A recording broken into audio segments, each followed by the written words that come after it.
Now definition of ampere.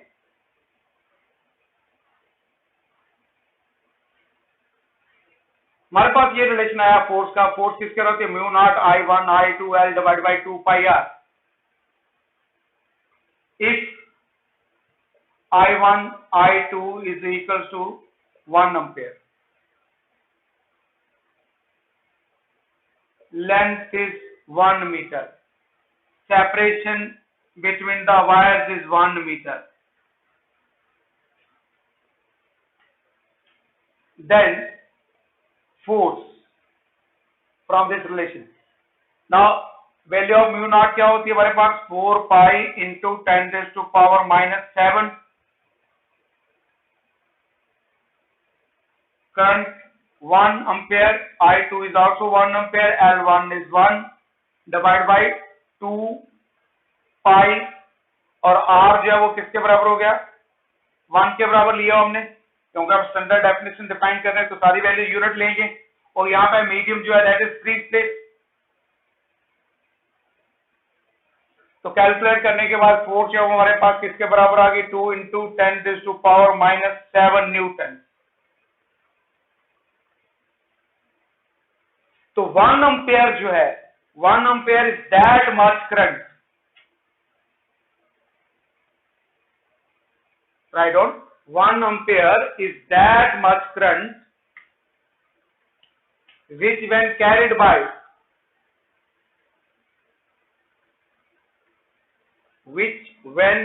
by two state conductors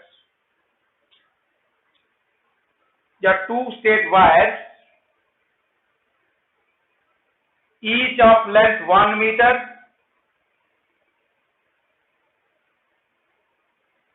each of length 1 meter, separated by distance 1 meter apart, separated by distance 1 meter apart, in free space, in free space, either attracts or repels,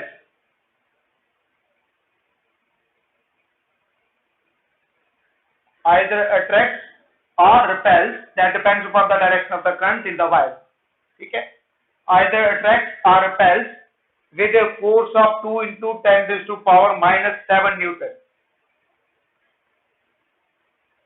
तो 1 ampere current क्या होती है, 1 ampere current वो current होती है जो wire से flow करती है, जिनके बीच, जिनकी लेंथ 1 मीटर है, सेपरेशन 1 मीटर अपार्ट, कहां पे प्लेस किया, फ्री स्पेस हो गया, एयर और वैक्यूम। तो उस केस में इन वायर के बीच में या तो अट्रैक्टिव फोर्स होगी या रिपल्सिव फोर्स होगी, वो डिपेंड करेगा। अगर करंट सेम है तो अट्रैक्टिव फोर्स है, और अगर करंट जो है वो ऑपोजिट है तो रिपल्सिव, और वो फोर्स की वैल्यू जो है वो किसके बराबर हो जाएगी, 2 into 10 to the minus 7 Newton. अगर ये फोर्स है वायर के बीच में तो मीन्स करंट जो वायर में वो किसके बराबर है, 1 एम्पेयर के बराबर है, ठीक है। और इस डेफिनेशन को हम ऐसे भी डिफाइन करते हैं कि अगर हमारे पास यहाँ पे लॉन्ग कंडक्टर्स है, इनफाइनाइट वायर्स है, then in that case force जो है that is calculated per unit length, force जो है that is calculated per unit length.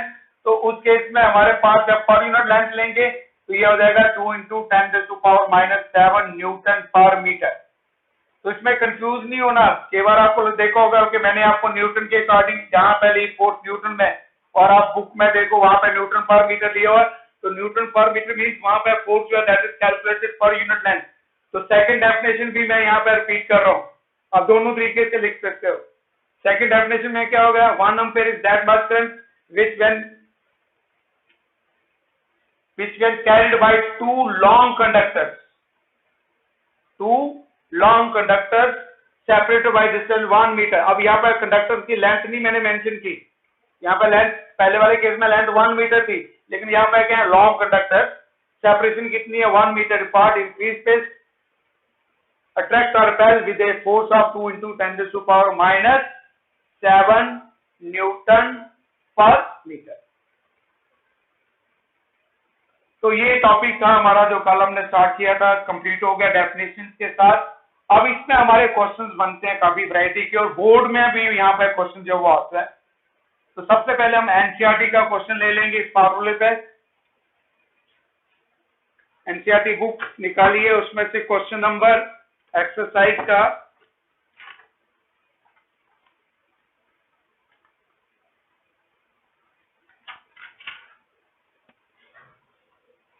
Question number 4.7।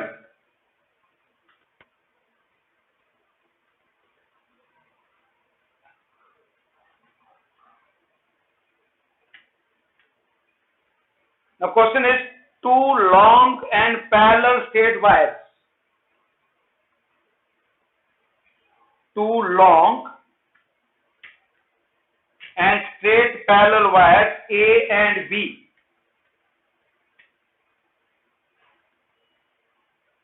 A and B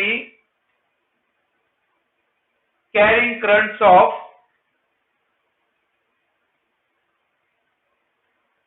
8.0 amperes and 5.0 amperes.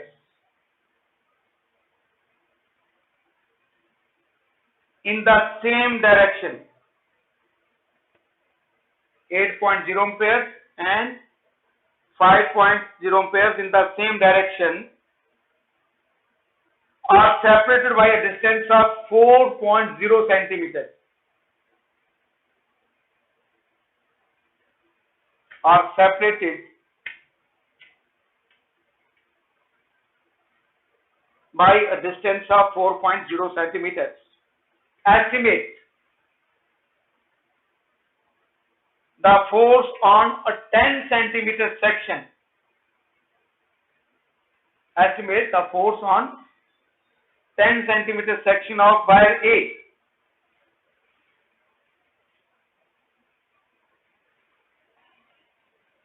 So here two wires are given having currents I1 8 amperes, 8.0 amperes, and I2 जो है that is 5.0 amperes.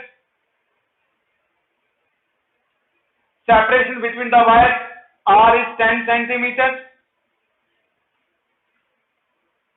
Sorry, 4 centimeters, 4.0 centimeters. अब ये CGS system है, इसको SI में convert कर लेना।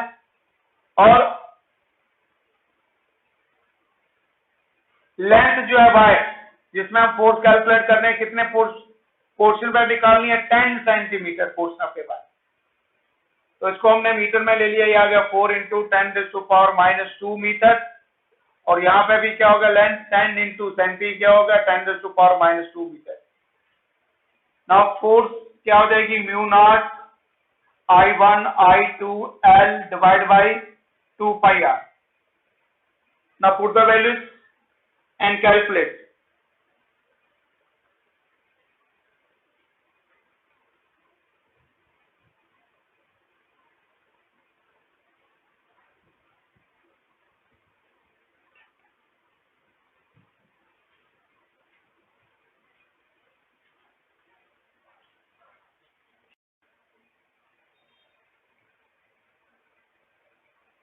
तो म्यू नॉट क्या हमारे पास 4 pi into 10⁻⁻7 I1 8 I2 5, length is 10 into 10⁻⁻2, तो ये आ गया -1 डिवाइड बाई 2 पाई। और यहाँ पे क्या होगा 4 इंटू 10⁻⁻2, तो यहाँ पे हम लिख देते हैं 10 इंटू 10⁻⁻2।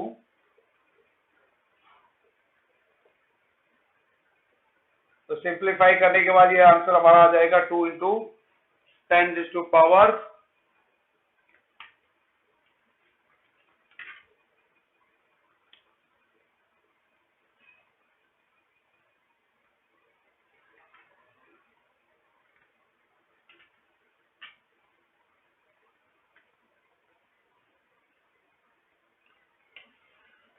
Two into 10⁻⁻5 Newton. ये चेक कर लेना इसको।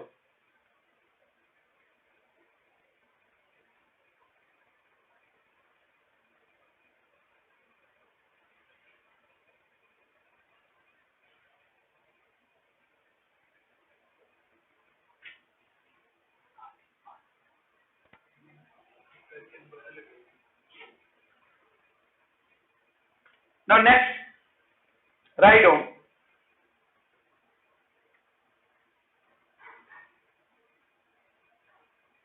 a rectangular loop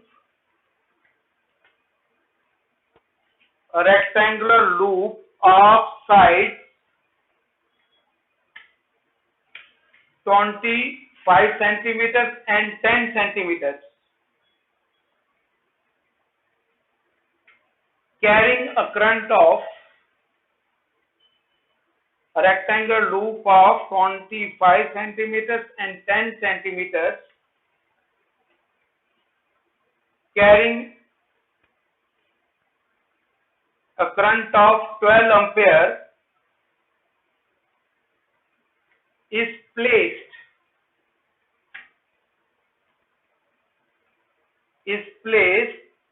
with its longer side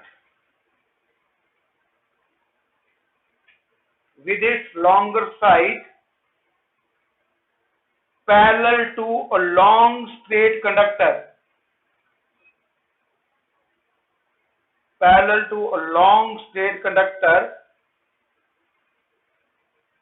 2.0 centimeters apart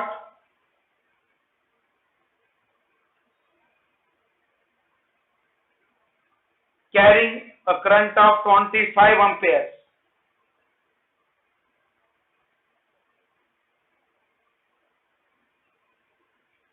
What is the net force on the loop? What is the net force on the loop?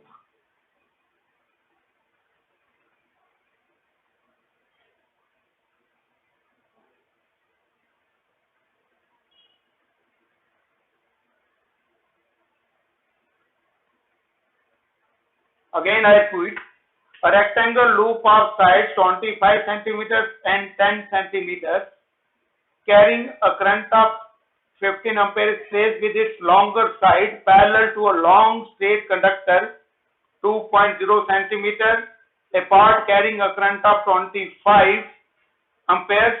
What is the net force on the loop? अब इस case में हमें पहले इसमें diagram बनानी पड़ेगी खुद, ठीक है। तो हम एक रेक्टेंगुलर लूप ले लेते हैं, ये आगे rectangular loop,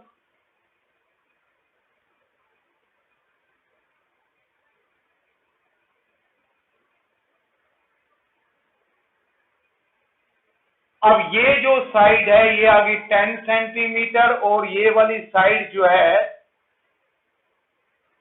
that is 25 centimetre.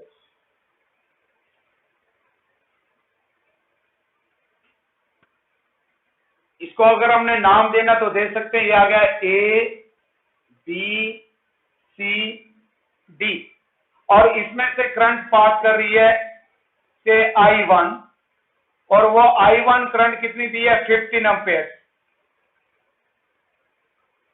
Clockwise दो या एंटी क्लॉकवाइज दो, कोई भी डायरेक्शन में ले सकते हैं, ये हमें मेंशन नहीं किया हो आगे, ठीक है।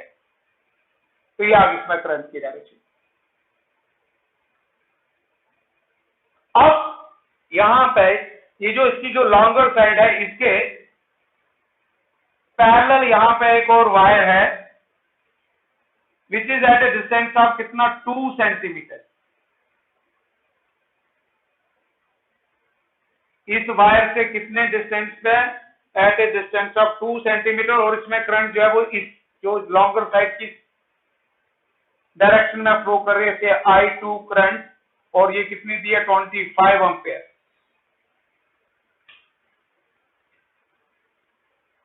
तो ये डायग्राम हमारी बनेगी।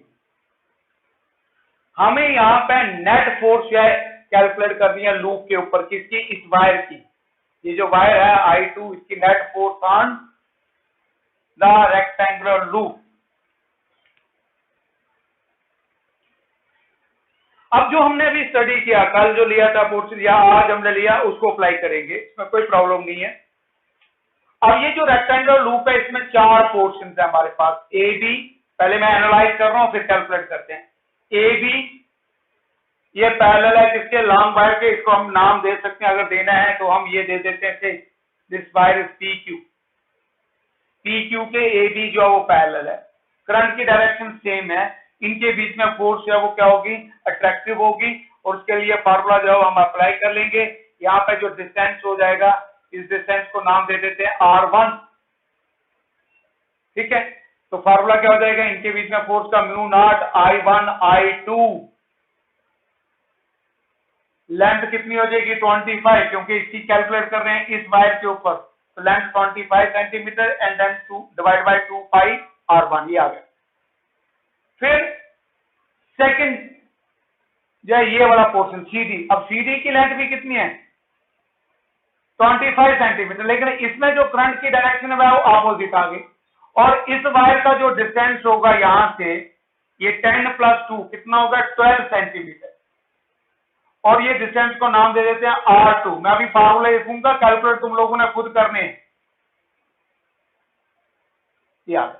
अब ये करंट PQ और CD में करंट की डायरेक्शन जो है वो क्या है, ऑपोजिट है।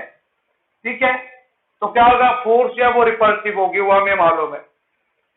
AB की फोर्स, AB पे जो फोर्स होगी वो अट्रैक्टिव होगी, CD पे जो फोर्स होगी वो रिपल्सिव होगी, क्योंकि करंट की डायरेक्शन क्या है, ऑपोजिट। अब ये दो पाइप के ऊपर ले लिया।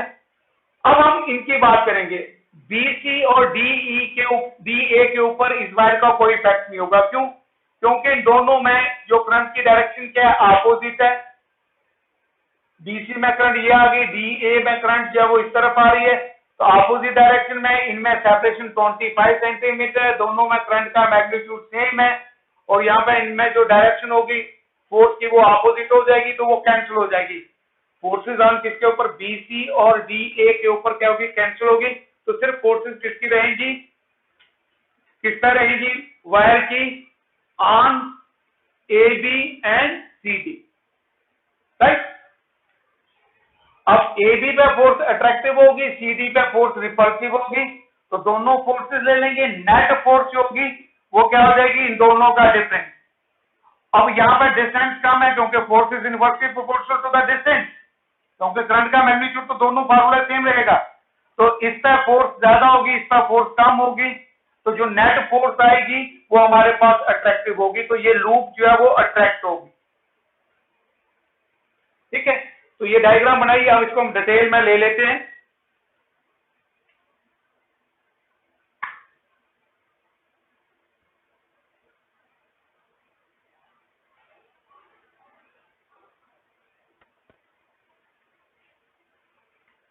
तो सबसे पहले इसको हम स्टार्टिंग से यहां ले लेते हैं। The forces on BC and DA, forces on, इसको यहीं पे खत्म कर देते starting. The forces on BC and AD are equal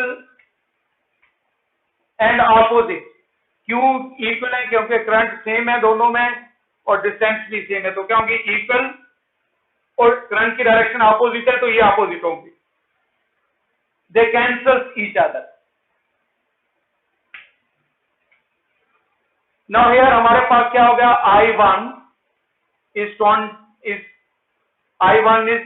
15 ampere, I2 जो है वो 25 ampere, and R1 is 2 centimetre, that is 2 into 10⁻⁻² metre, and R2 ये डायग्राम में हमने शो किया कितना होगा 12 centimetre, that is 12 into 10⁻⁻² metre.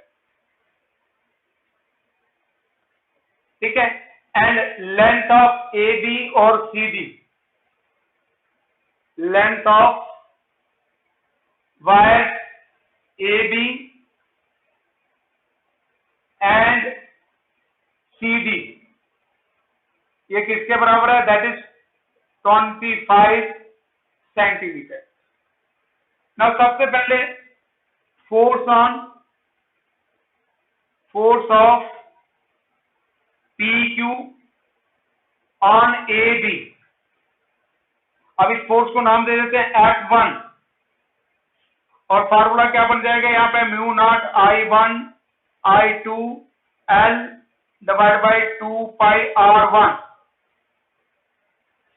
So that will be equals to mu naught हो गया 4 पाई into 10 raise to power minus 7 I1 is 15 I2 is 25, length is 25 centimetre, इसको centimetre में मीटर्स में कन्वर्ट करिए 20 into 25 into 10 raise to power minus 2 divide by 2 pi R1 is 2 into 10 raise to power minus 2. 2 and 2 cancel, इसको simplify करो और जो भी force आएगी न्यूटन में और ये होगी अट्रैक्टिव, क्योंकि करंट की डायरेक्शन क्या है, सेम है. ये कैलकुलेट करिए आप. अब सेकंड, फोर्स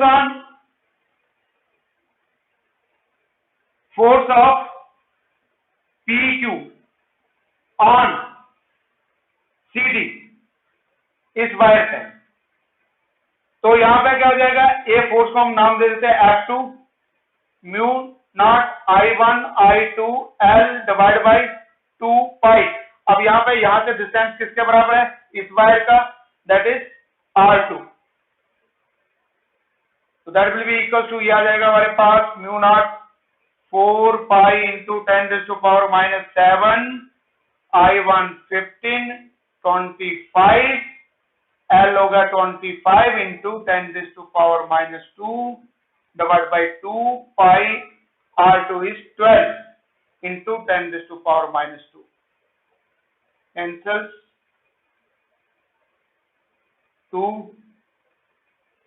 तो इनको सिंप्लीफाई करने के बाद करिए शाबाश, F1 जो है वो हमारे पास किसके बराबर हो गया. अच्छा, ये फोर्स जो होगी वो क्या होगी, रिपल्सिव होगी, क्योंकि करंट की डायरेक्शन क्या है, ऑपोजिट. तो दिस इज रिपल्सिव. तो F1 का जो मैग्नीट्यूड आ रहा है हमारे पास, that will be equals to 9.375. Calculate करके देख लेना. 9.375 into 10 raise to power minus 4 newton, और ये हो जाएगी अट्रैक्टिव. और F2 जो है इसका मैग्नीट्यूड आ रहा है हमारे पास 1.5625 into 10 raise to power minus 4 newton, और ये क्या हो जाएगी, रिपल्सिव, क्योंकि करंट की डायरेक्शन क्या है, ऑपोजिट. ये डायरेक्शन का ध्यान रखना बच्चे, रिपल्सिव. अब यहां पे तो हमने कैलकुलेट करके देख लिया, तो यहां पे ये मैग्नीट्यूड, तो नेट फोर्स जो होगी, नेट फोर्स ऑन लूप, किस पे कैलकुलेट करनी है, ऑन लूप. तो ये जो नेट फोर्स होगी F, that will be equal to F1 minus F2. Values को सब्स्टिट्यूट करिए, कैलकुलेट करिए, और ये नेट फोर्स होगी दैट इज अट्रैक्टिव. तो लूप जो है that is attracted towards the wire. और ये जो मेरे क्वेश्चन को है, ये खुद 2008 में आया हुआ है. और इस टाइप के क्वेश्चन मीन वैल्यू चेंज होके इस टाइप का क्वेश्चन जब एग्जाम में आता है, मैं अभी और भी एक दो ले रहा हूं.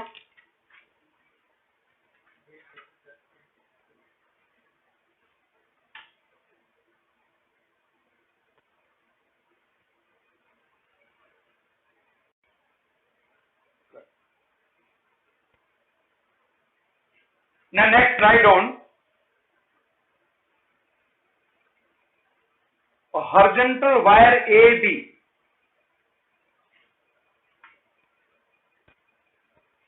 Horizontal wire AB of length L and mass M. Horizontal wire AB of length L and mass N carries a steady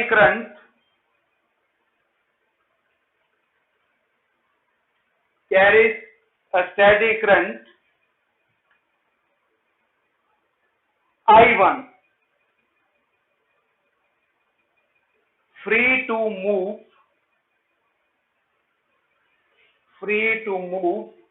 in vertical plane, free to move in vertical plane is in equilibrium at a height h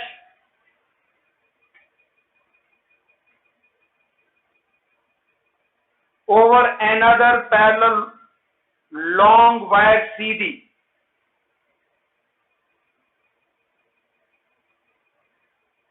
Over another parallel long wire CD carrying a steady current I2,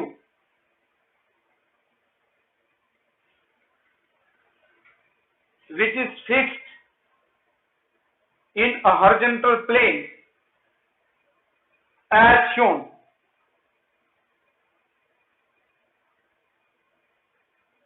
Which is fixed in a horizontal plane as shown.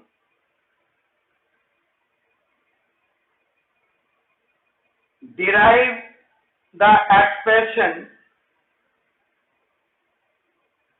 for the force.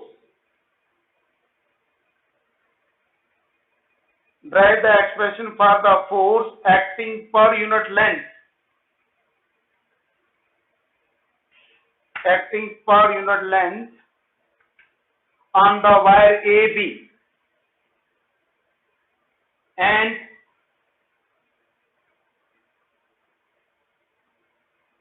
write the conditions for which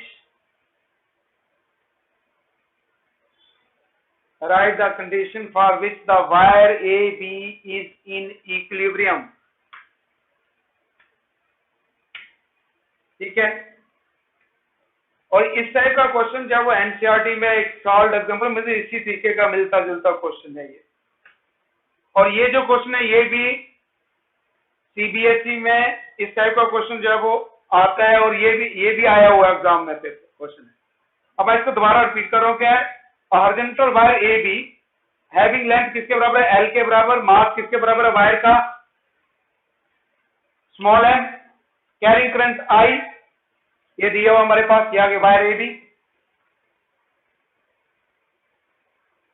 इसमें से I1 current pass कर रही है, और ये क्या है, that is free, इसको हमने सस्पेंड किया हुआ है, ये अपने यहाँ पे which is free to rotate, free to move in a vertical plane, is in equilibrium at a height h over another. तो यहाँ पे हमारे पास एक और वायर है, लॉन्ग वायर, जिससे इसका जो हाइट है वो h के बराबर है, और इसमें ये जो वायर है इसका नाम CD है, इसमें करंट की डायरेक्शन जो है वो ये आगे I2, ये हमें फिगर दी हुई है, क्वेश्चन में भी लिखा हुआ है, at a height h over another parallel long wire CD carrying steady current I2 which is fixed, और ये वाली वायर जो है CD ये फिक्स्ड है, in a horizontal plane as shown. Derive the expression for force acting per unit length on wire AB. इसमें तो कोई प्रॉब्लम नहीं है, रिलेशन हम जब वो डायरेक्टली इसको ड्राइव कर लेंगे, and write the conditions for which wire AB is in equilibrium. ठीक है, तो मैं डायरेक्ट एक्सप्रेशन इसका लिख रहा हूं, ऐसे तो हम ड्राइव कर सकते हैं, क्योंकि ये जो वायर है इस करंट कैरिंग कंडक्टर की मैग्नेटिक फील्ड के अंदर है, तो पहले इसकी मैग्नेटिक फील्ड ले लेंगे इस वायर के ऊपर, और वो मैग्नेटिक फील्ड की वैल्यू जो होगी इसको ना इसके I2 की उसको नाम दे देंगे B2, और जो मैग्नेटिक फील्ड है that will be equal to using Wire-Capet's law mu naught I2 divided by 2 pi distance क्या होगा h, ठीक है, और ये क्या होगी परपेंडिकुलर इस पॉइंट कहीं पे भी इस वायर के ऊपर, तो क्या होगी perpendicular to the plane pointing inward, ये आगे हमारे पास।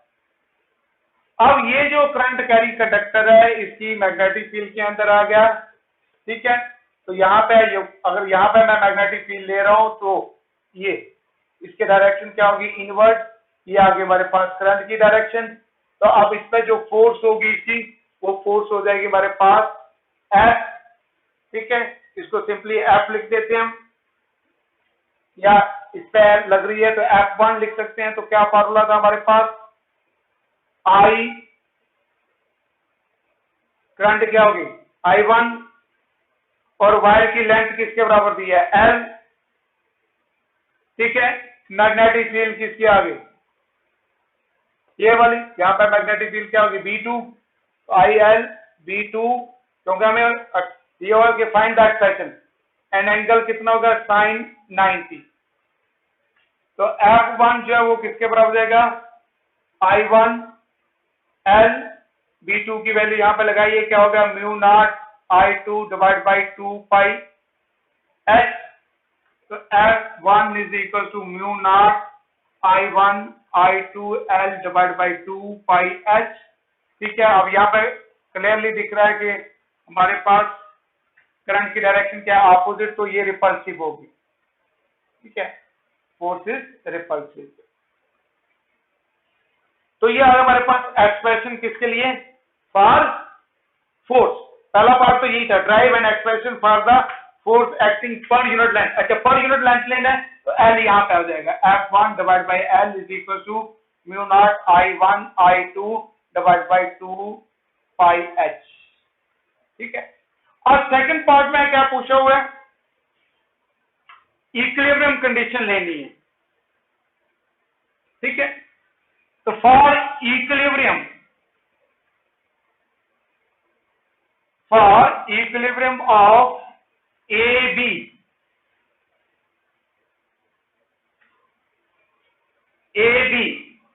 weight per unit length of wire AB किसके बराबर हो जाएगा, वेट इज ऑल्सो फोर्स, किसके बराबर जाएगा, वो फोर्स के बराबर होगा, किसके बराबर होगा, मैग्नेटिक फोर्स, मैग्नेटिक फोर्स पर unit length, weight per unit length of AB is equal to magnetic force per unit length, ठीक है। अब वेट होता है mg, मास हमें m दिया हुआ g, पर unit length L, and magnetic force पर यूनिट लेंथ ये आगे हमारे पास है ना F। तो ये आ जाएगा हमारे पास mu naught I1 I2 divide by 2 pi H। तो ये इसकी कंडीशन आ गई, balancing condition, equilibrium condition.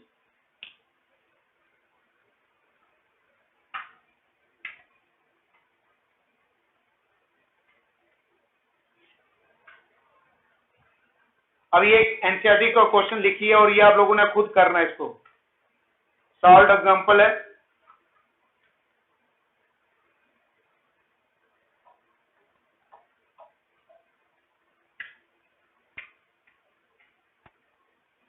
Question is, a current balance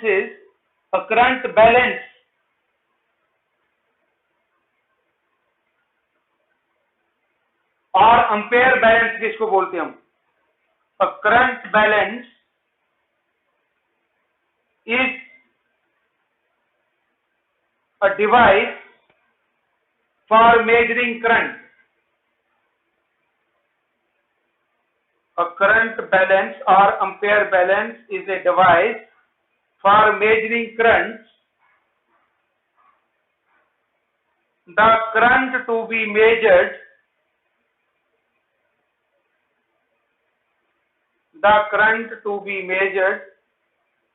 is arranged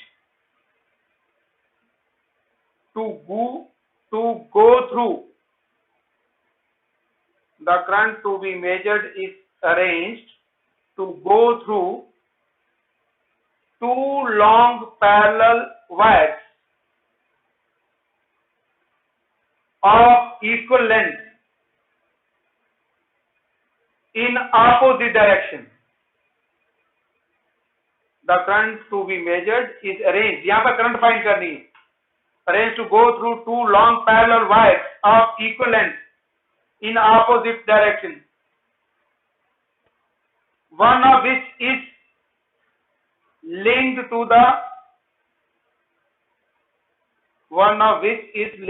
the pivot, P-I-V-O-T, pivot of the balance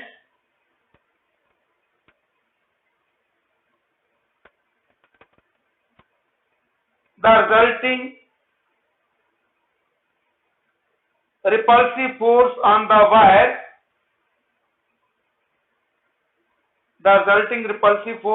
wire is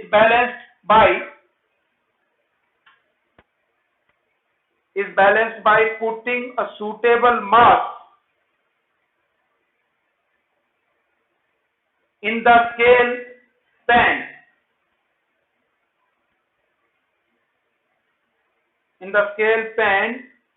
hanging on the other side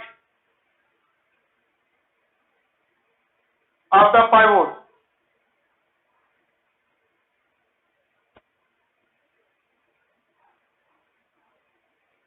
In one measurement, the mass in the scale pan is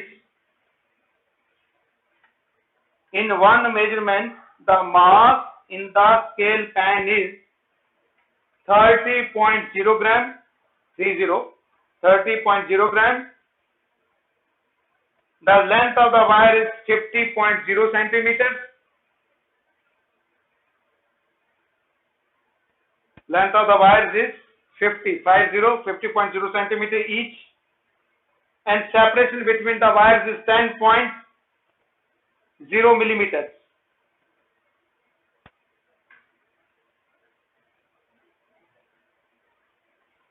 What is the value of current being measured?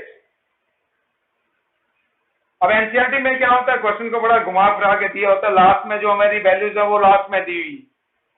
What is the value of current being measured? I निकालना है आपको। Take acceleration due to gravity 9.80 meters per second square,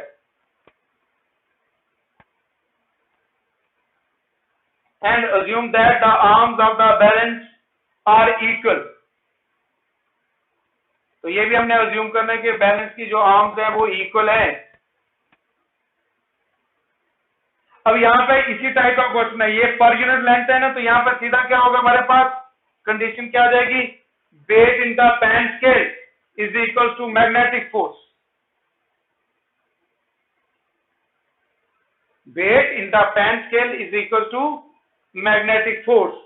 ठीक है, तो ये हम apply करेंगे।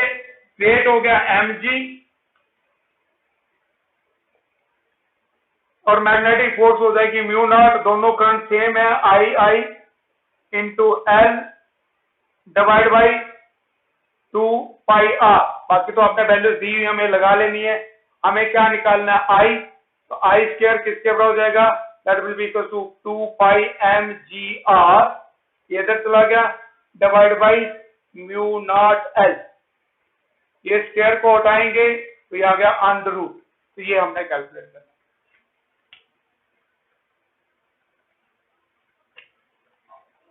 और ये कैलकुलेट करने के बाद करंट की वैल्यू आ जाएगी हमारे पास 171.46 एम्पीयर। तो ये जो क्वेश्चन है, इस टाइप के क्वेश्चन को देखिए, काफी वैरायटी के क्वेश्चन आपको मिल जाएंगे। ठीक है, कोई भी बुक ले लो, एक्सेल अरोरा या कोई भी यूज करिए, हर एक के अंदर क्वेश्चंस होंगे, उनको करिए। और खासकर मैं आपको तरीका बता देता हूँ, क्योंकि बहुत सारे क्वेश्चंस होते हैं, बच्चों को ये कि यूं पता नहीं चलता कि क्या तैयारी करनी है आपको।